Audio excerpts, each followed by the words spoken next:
Hey, leadership listeners, Alexander Thork here, and I'd like to bring your attention to our conversation with my great guest today, who's Dan Dalton. We spoke about leadership in different organizations, big corporations and small organizations. And what interesting is we discovered that in every single organization, problem starts from communication. And today we'll talk about culture transformation through communication. Hi, Dan. Hi, how you doing, Alex? Good. Nice to see you here. You as well. I believe that people will have so much value from you based on your experience and your uh, knowledge and skills about leadership, because what we just discussed in our previous podcasts, you really added so much value to people about communication, about leadership, different aspects. Basically, I'd like us to discuss today about cultural transformation, because a lot of people, as we mentioned in our conversation, that they are not focusing too much on communication. And Mm. communication is most of is first of all is connection.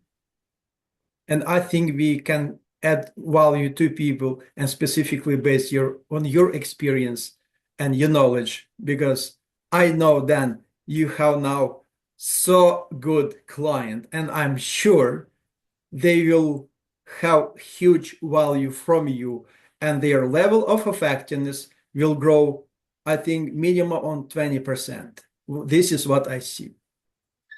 Well, thank you, Alex. You're very kind on that. But um, I do think that a lot of times that cultural transformation and the even the development of culture is so key to the success of an organization because it's one thing that can bind everybody to a central focus, an objective that the organization has, a common thread, if you will, for process, for mission and vision. Um, I've often said that in my career as an HR professional, that it's easy to be able to measure success and productivity because we're counting the number of products that we're making or the number of clients that we're gaining or the amount of our sales. But one of the difficult things to measure is one's attitude or one's focus on contribution to the culture, because there's often a difficult identification of the standard by which you're measuring it.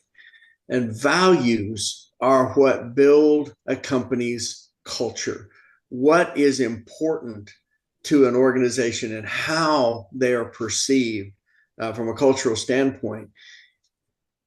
You've got to be able to communicate to your candidates. It starts even before their employees. What is the culture? What are the expected levels of behavior and performance going to be based on values that lead to building the culture that has been desired? And you have to start screening and setting anticipation and expectations for candidates of what that culture is going to be, but you've got to be able to communicate it first. I see. Then let me bring us back a little bit to the company that everybody knows. It's Delta Airlines. Mm-hmm. I see this company as a good example to talk about because, as you know, that CEO of Delta Airlines is a coachee of John C. Maxwell at Bastian. And basically, when Delta Airlines, they just were going to file Chapter 11 after what happened in US in the September 11th. So they just didn't know how to keep that company in a good position. And when Ed Bastian came to John Maxwell and he said, what can I do with this company, with this organization, because we're just going down.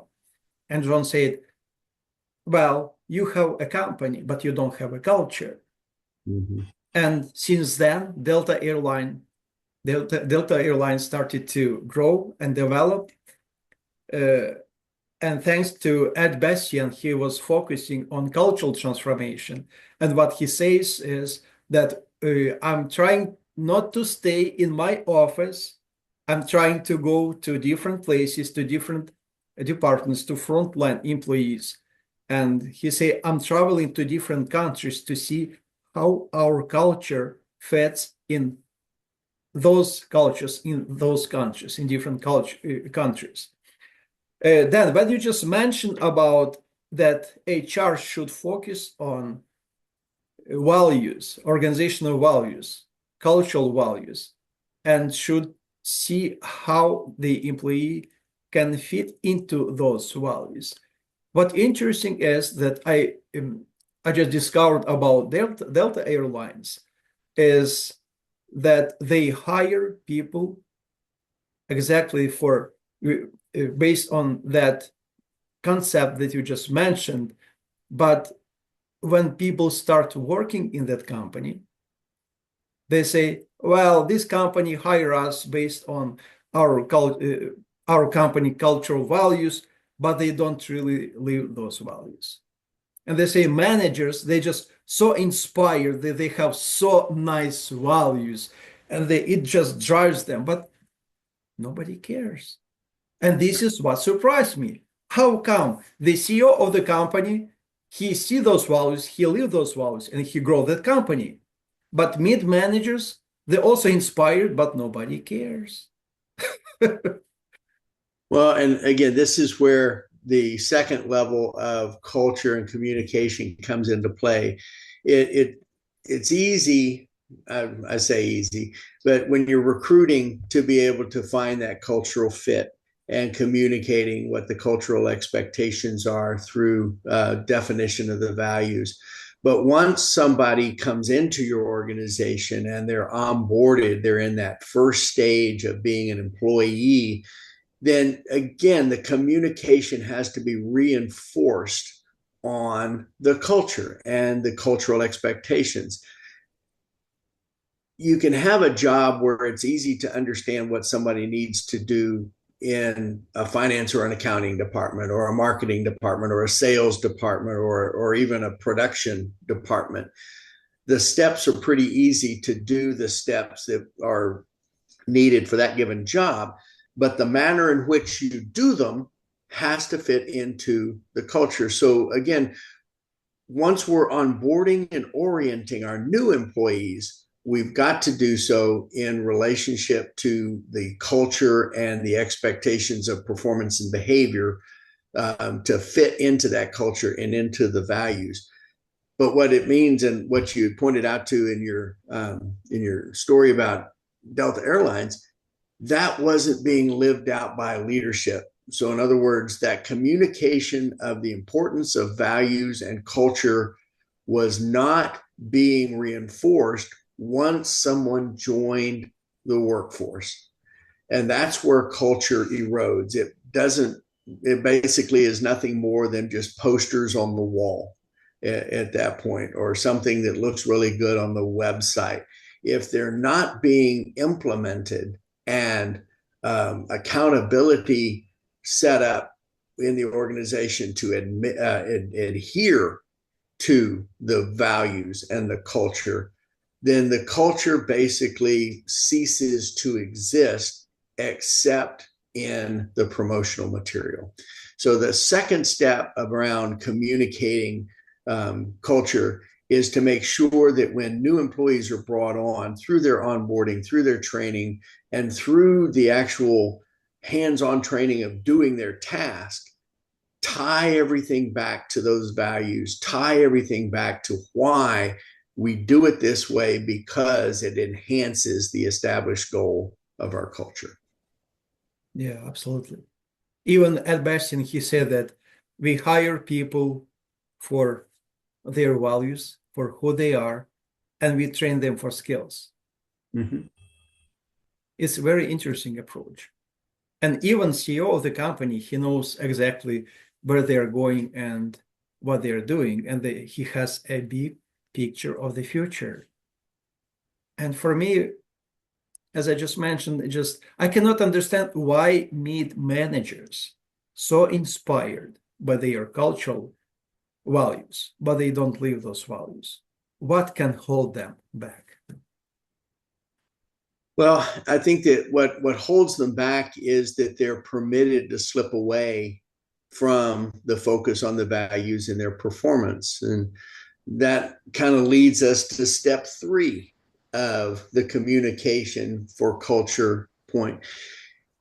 You have recruited based on your focus on values by communicating to the candidate the expectations. You've onboarded and trained your new employee based on the values and the expectations of culture. Now we have to create an environment where the culture and the values are supported and advanced in performance evaluation and in assessment. And if managers are allowing performance, behavior, and process to venture away from the focus of values and culture, then the culture will slowly die. But what we have to be able to do, and this is where HR can kind of come in and leadership can come in and really enhance it, is when we build the culture and the values into our performance evaluation and assessment processes. And it doesn't matter whether you have a real formal annual rigid evaluation process or you're a little bit less formal and do it on the ad hoc communication type of performance support, as long as you're still bringing people back to the focus of being targeted on the values and the culture. Those managers that slip away, this needs to be assessed in their performance evaluation. So their leaders and managers need to hold them accountable to their adherence to culture and the processes in place. And then that way it will cascade down to the people that they supervise. So the culture has to be screened for in our candidates. It has to be reinforced in our orientation, onboarding, and training. And it has to yet be the backbone of our assessment and corrective action performance management processes as we go forward in the life cycle of an employee.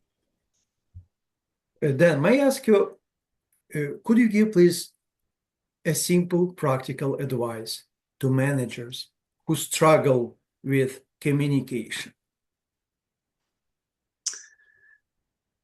Well, when I was younger, I was a baseball player. That's what when I started playing ball when I was 9 or 10 years old and played all the way through high school, and then ended up continuing to play baseball and softball well into my adult years.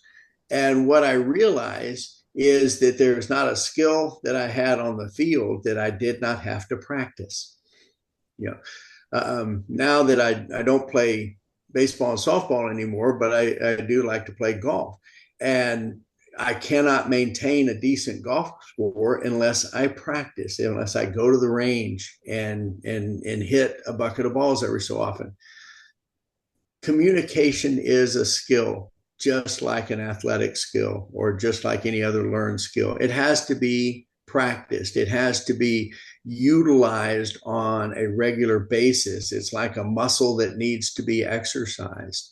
The best thing I can say for just a simple guidance to a manager or a leader is to have conversations frequently. There's been sort of a movement, if you will, in the corporate world that is shying away from rigid documentation-based performance evaluation processes to a more on-the-fly type process. The only way that this less formal structure of performance management will work is if there is frequent communications, that leaders and managers should have regularly scheduled one-on-one assessment times. It doesn't have to be long drawn out or super formal. It could be as little as every other week, a 30-minute conversation with your subordinates. Absolutely. And I like to I pattern what my recommendation is around this after a process that was set aside by an author by the name of Alan Fine, who wrote a book, You Already Know How to Be Great. And he is the founder of an organization called Inside Out Coaching. And it's 3 simple questions. What is working? Where are you getting stuck? What do you need to do differently?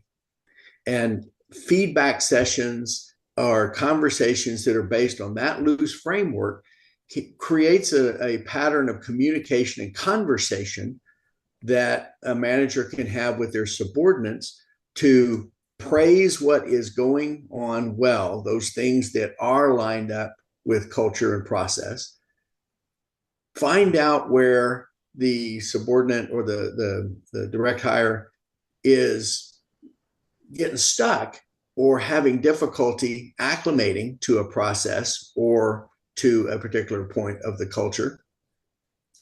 And then together collaborate on a way to do something differently so that we are more in line with the expected behavior and performance. And it's non-punitive, it is non-confrontational, it is collaborative, but it has to have conversation. It has to have communication. And then you simply reinforce it and document it by a follow-up email.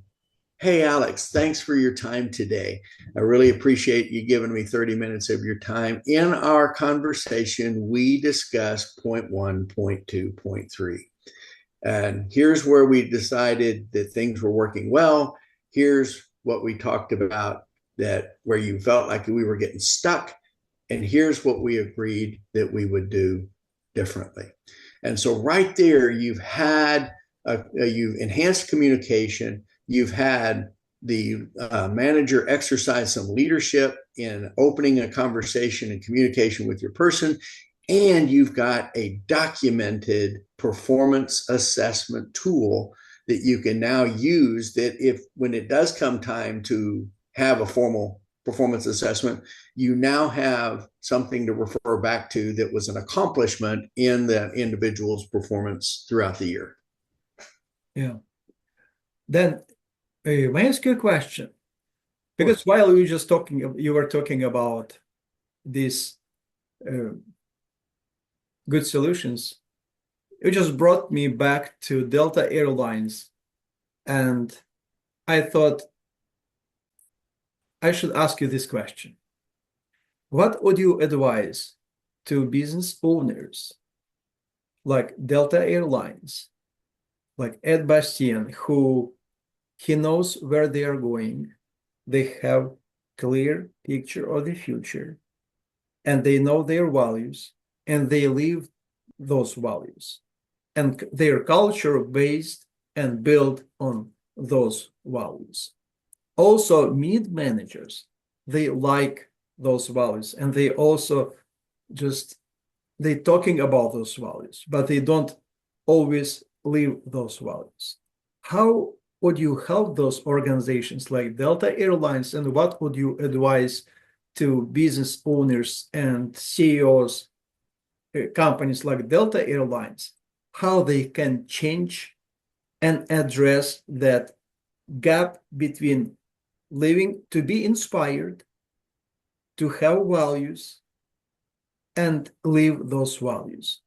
Of course, for example, Delta Airlines has a lot of hubs in US, here in Canada, and also in Europe. Let's say in Europe, some hubs, some managers, they know about values, but they don't live those values. They very proud to work for Delta Airlines in Europe, in that hub, but they don't live those values. And physically, it's important for CEO to go to every single hub, to speak to every single manager is physically simply impossible.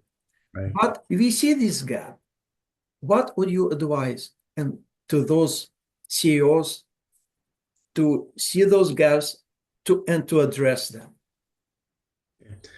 Great question, Alex. And that kind of leads us into our continued process of understanding the life cycle of an employee in relationship to their performance management. And that, first of all, if you have come up with a set of values that has defined your culture and you have successfully implemented that culture into your organization and you train to perpetuate that culture in the performance of everybody, regardless of where they are in the organizational chart, then you need to understand that those things that are valued, I mean, that we do call them values, right?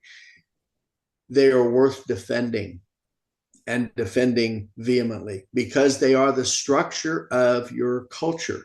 And what that means is that when there are those who choose, for one reason or another, to not adhere to the culture, that you coach them back into an adherence or compliance with the culture, or you manage them out. Okay, so that next evolution in the life cycle of an employee is their continued growth or their potential exit. Now, I know that it's not always a fun thing to do to come on to podcasts and talk about how to orchestrate someone's exit from your organization, but a true leader who holds dear their culture and their success of their organization, it is something that needs to be understood is a necessary evil in our organizations of how do we gracefully and appropriately exit someone who is not helping the organization reach the results that it wants to reach because they are no longer a culture fit or they are no longer a fit from a talent standpoint. And that is, again, it comes back to communication. In my 30 years of experience as a human resource professional, a lot of it had to do with employee relations and the fact that we have had to, as one of my mentors said, invite someone to be successful elsewhere. Absolutely. Absolutely.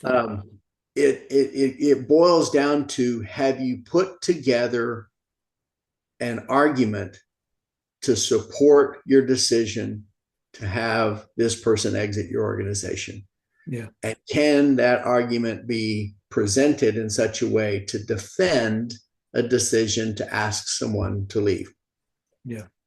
If you can do that, if you've got this communication protocol in place to where I've met with this person every other week, I have followed up with communication, our corrective action has followed protocol that is geared toward channeling people back into compliance and adherence with culture and communication.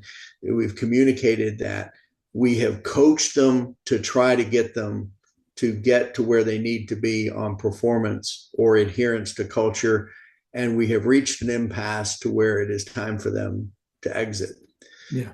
Then you will be in a position to defend a decision for them to be terminated, or to defend your discussion with them to mutually agree to separate.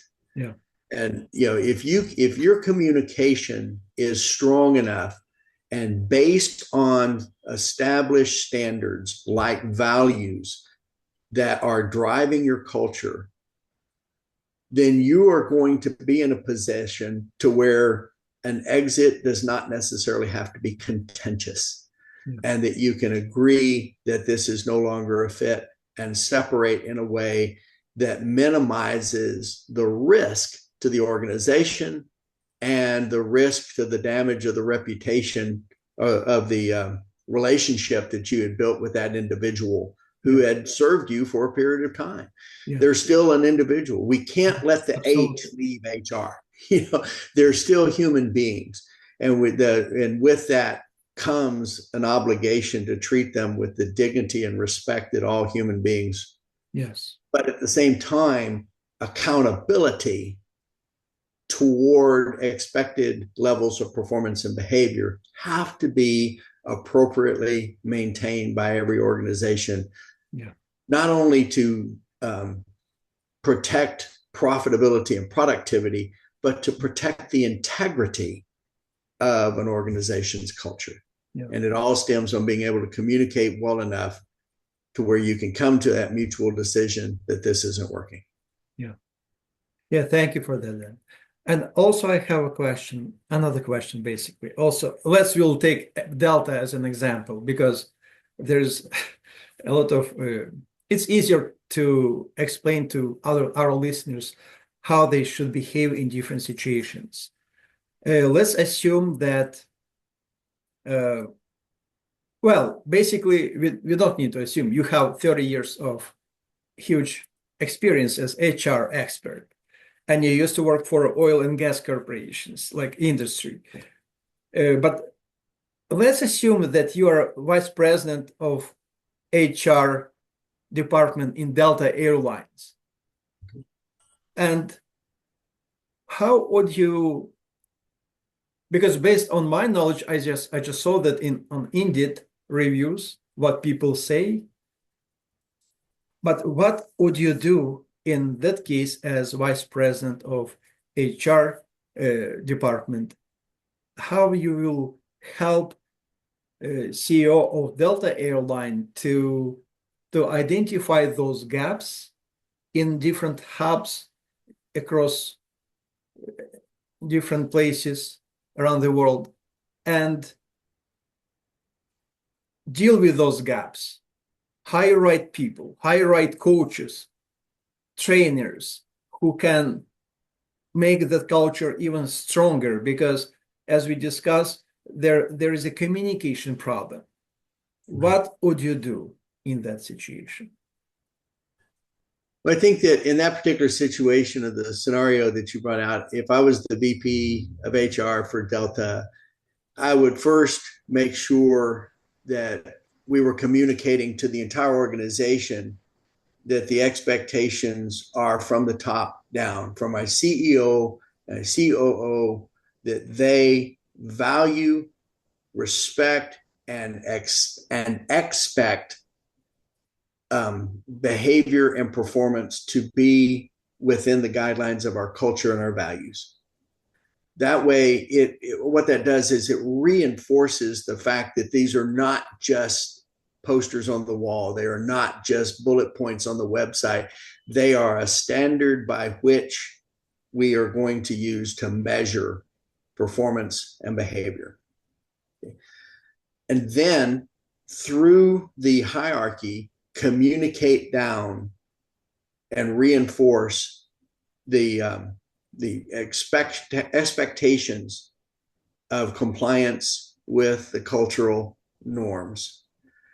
And then as close as we can to that direct supervisor relationship, have conversations with the people where those gaps exist and set a plan on how to close those gaps through training, through discussion, through collaboration, whatever is appropriate for the particular gap that a manager is dealing with the expectation that the gap is to be closed. But if the gap isn't closed, then understanding that the consequences are a possible separation or possible exit from the organization. Gaps can't allow to be left. If anybody has ever had a problem with their home, whether something is separated, ignoring it will never make it better. Yeah. It's got to be addressed one way or the other. Yeah, absolutely. Because all these gaps, basically, this is not a problem. This is a visual cumulative effect that was created because the manager didn't take certain actions in certain time with certain people, Mhm. and they didn't have clear communication. They didn't have a meaningful conversation, as you mentioned in our last podcast about importance of having meaningful conversations. And this is what I see when that gap appears. And we can see it on Indeed reviews, what people leave about their companies and organizations. It's it's a symptom that was created. But also, yeah, but also, then I just wanted to ask you, in this situation, when organization hires different coaches, consultants, speakers, even motivational speakers, they just very soon will have Christmas parties. And for sure they will invite somebody. What would you tell Delta Airline as their motivational speaker during Christmas party? I would tell them to embrace the things that have made Delta Airlines unique. What makes Delta Delta? What makes any organization unique to what they are as an organization, and just celebrate it to begin with from the top down. This is who we are. This is why we are who we are, and this is how we're going to perpetuate it. You and I are from different countries originally. We have found over our relationship that we have a like heart and mind toward a lot of things, but nationally, ethnic wise, we came from different places. But look at the homogenization that we've had and the conversations that we've had. We are Yes, of a like mind that leadership is important in organization, and that absolutely. communication is important to be an effective leader, and that you've got to have standards by which organizations are run to prevent anarchy, chaos. Yeah. And by no means am I saying that what I am proposing here in these points is it easy. It is simple, but it's not easy, Yeah. because what we run into so often in a case like what you presented here is at some point in that chain from the top leadership recognizing that there are gaps to when we get down to where that level of that gap appears. And inevitably, there's going to be that situation where somebody says, yeah, but this guy is so good at what he does. He's our best performer, but he just doesn't get in line with the culture. Yeah. You know, what you've done is you've allowed an infection that is going to continue to eat away at the culture. And that's where some of those observations that people write about on Indeed will come to be. Yeah, they say a big thing, but when it comes down to it, they don't do anything when something violates it, simply because somebody is so and so's best friend, or they're deemed to be a really good performer. But are they really your best performer if they're not living up to something that's been established as a standard in your organization? Yeah. Absolutely. Absolutely. Then we have so nice, so meaningful conversation. Basically, it's 1 minute left, and I'd like you to give leaders, our great listeners, a good piece of advice. What would you tell them how they can create strong organizational culture using communication skills and improve their effectiveness for years to come? Well, in the parting seconds here, I'll say it's pretty easy. Communicate early and often on a one-on-one basis with the people that report to you and the people to whom you report. Be honest, be open, be humble, be vulnerable, and expect the same in return. your communication will be enhanced as a result. Thank you. Thank you, leadership listeners, for being with us today. Subscribe on this channel. So as you see, I have a little bit of rebranding. So I have Leadership channel. Why I named it Leadership? Because Dan and myself, we just share our experience, lived leadership experience that were really successful in our career and in our leadership journey. Thank you for being with us, and I wish you well. Stay strong and become better leader.